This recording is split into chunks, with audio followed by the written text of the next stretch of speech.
YouTube videos fall mainly into two categories: informative and entertainment.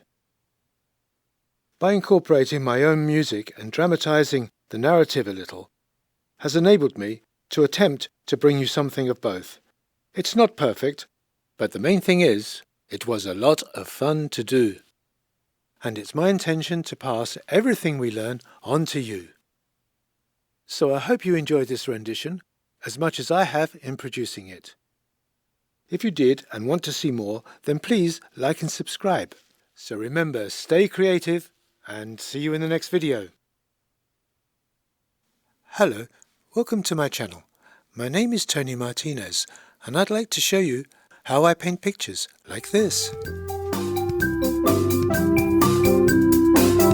in today's episode I will be putting some final touches to a river scene bathing in the glorious evening sunshine of Andalusia in southern Spain. In the coming weeks I will be revealing a detailed, easy to follow close-up view of how I tackled the many challenges that painting a picture like this presents to the painter.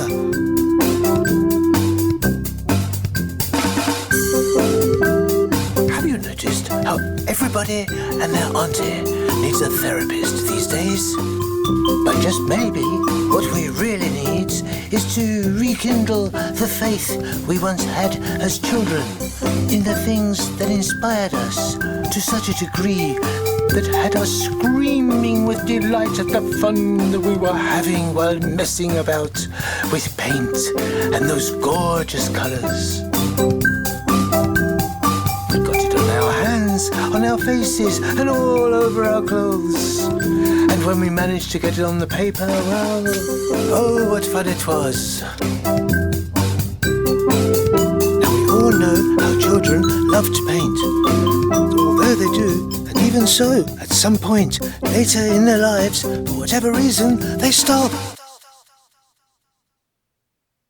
Maybe their hormones had other ideas, but thankfully, many find that at some point in their lives they discover that they may have been missing out on something that had far more fundamental value than what they first anticipated, and are now as keen as ever to return to the old passion and make a mess again with paint and create. Yes!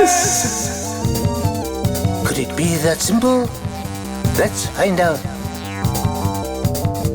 The colours I used in this picture are titanium white, raw sienna, burnt sienna, French ultramarine, cobalt blue, sap green, cadmium yellow, lemon yellow, ivory black and teal.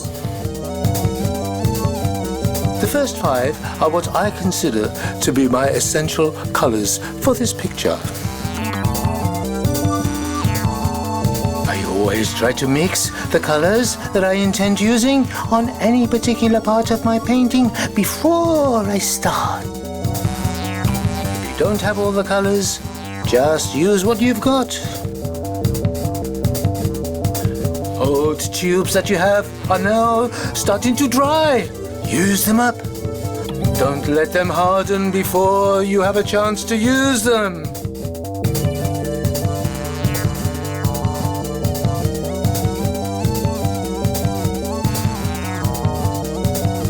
Here's a challenge for you. Collect all the old tubes of paint and paint 20 pictures before breakfast. You can do it, and I will show you how I do it in the following weeks. So be sure to subscribe and press the like button for more content like this. This will help you discover for yourselves what works and what doesn't work.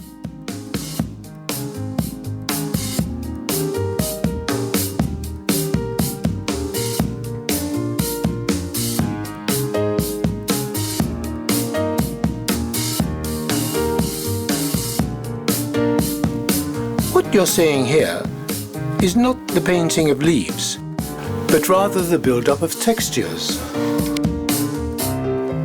textures that represent the mass of leaves in the tree foliage.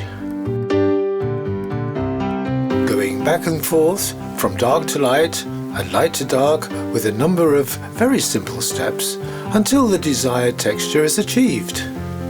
The marks made are not complicated at all.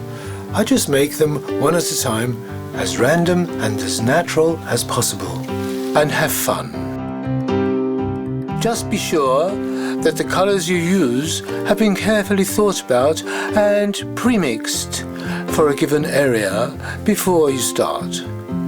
I like to avoid repeating the mark I make, so I turn my brush often. Or I change the brush altogether in order to get a random looking texture. If a mark is too dark, then I lighten it. If a mark is too light, then I darken it. Nothing to stress about here. Painting can be and should be therapeutic, food for the soul. If I'm not relaxed and enjoying myself, I stop. I look around because something is not right. I usually find that it's a lack of proper preparation that's the culprit. I make sure that I'm comfortable and can reach every part of the picture without overstretching or at awkward angles, that I'm relaxed, that my posture is good, and that the colors I need are right there and ready mixed, and all my brushes are there. Sometimes I find I'm struggling and getting tense because I've got the wrong brush in my hand and I'm too lazy to change it.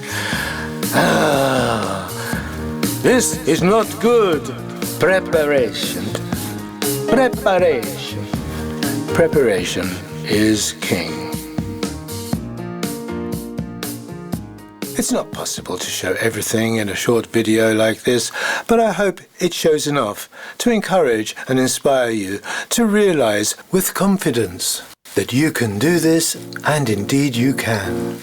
And it is my intention to show you my processes, using simple steps, the route that I take to paint pictures like this. The next videos will be showing a lot more detail and in-depth analysis of my painting process. Now, big question. How do you like criticism? Just when you thought it was all over, I've got you again. Now listen, I treat criticism as my friend. And it's a friend we need to learn from. Why? I find that if I don't welcome criticism, it will probably find me anyway. Because it is integral to the development of anything. Anything that is worth anything has been critically analyzed in the development process. Painting is no different. When you create something intended to be viewed or even sold to the public, then you must learn to accept criticism. Remember, a painting is and should be revealing. A painter likes to show what is not, perhaps, the obvious. Tries to pull something out that was otherwise hidden and reveals it to the viewer. And by the same token, it also reveals so much about the painter.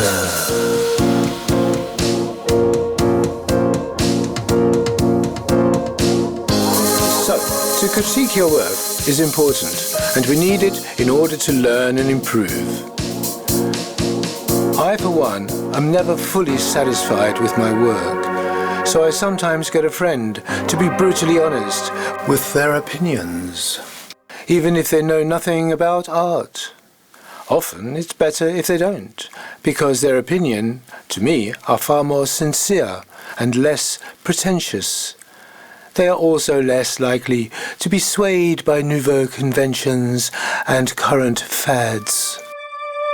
I always know I can do better, and I let the knowledge gained propel me into the next project.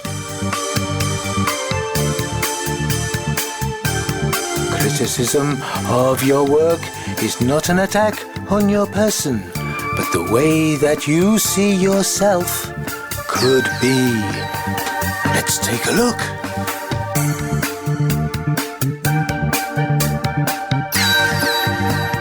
Thoughts like, I'm not good enough, it's too late for me, it's gonna take too long to learn this, and I can't draw, I'm hopeless, etc., etc.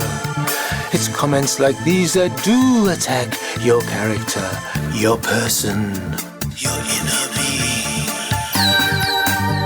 and need to be avoided at all cost.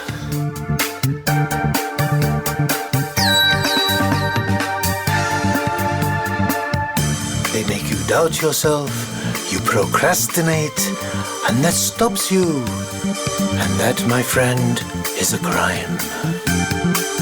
The sooner we realize this is purely the mechanism of failure, the sooner we will find ourselves free to create.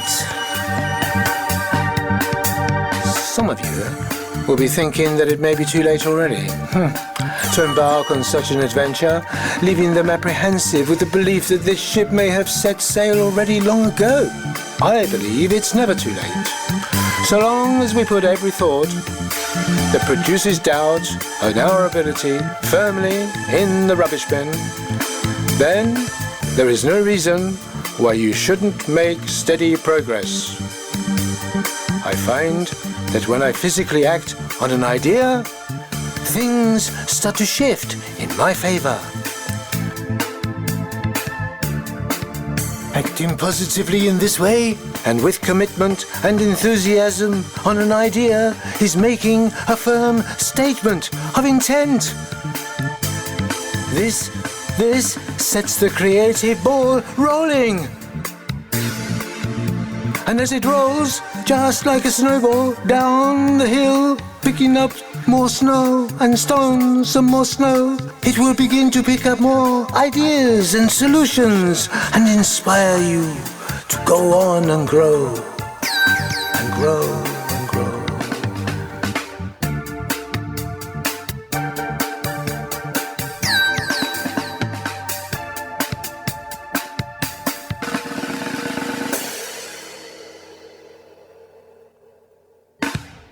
Finding somewhere to set up permanently to paint was a real headache.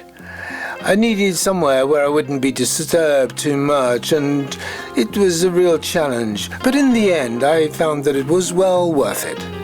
I put up some simple shelves with some bits of board I had laying around, picked a few inspirational items to have around me, like a skull or something, and now each day I look forward to going to my studio where everything is set up and ready for me to paint. I've now painted the walls in my studio black just to inspire me and brighten my mood, but mainly to reduce glare when painting and videoing and photographing my artwork. For the same reason, I've arranged the lights and the skylights to be overhead between myself and the canvas. My paints and brushes, etc. are now all within easy reach from where I stand.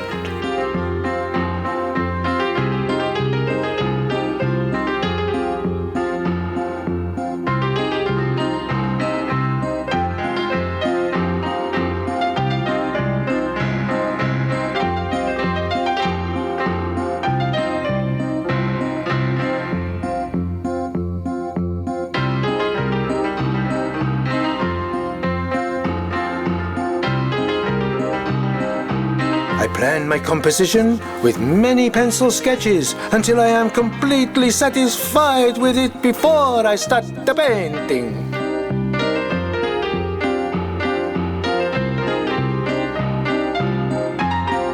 This speeds up the work, reduces the time spent amending wrong decisions.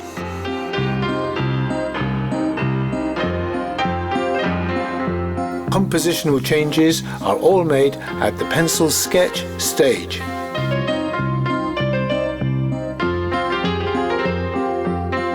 The painting looks more, how should I say, instinctive and spontaneous this way. Why? Because the planning and the composition is all done at the pencil sketching stage, leaving you free to create.